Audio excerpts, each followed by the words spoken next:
到这边来，到这边来，在锅呢啊！恭喜你啊！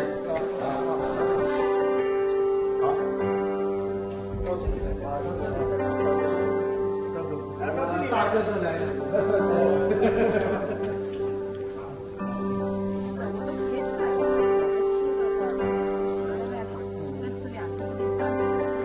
就是没日没夜的在这里面照顾我们，也是他们的精心的栽培吧。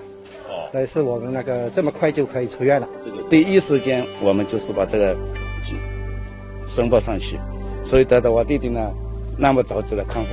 其实我们以后的这个治疗还是有指导意义的啊，市民们应该是不需要那么恐慌啊，因为现有的医疗条件的这种发病应该是可治的啊，还是可控的，我们做好防护就可以了。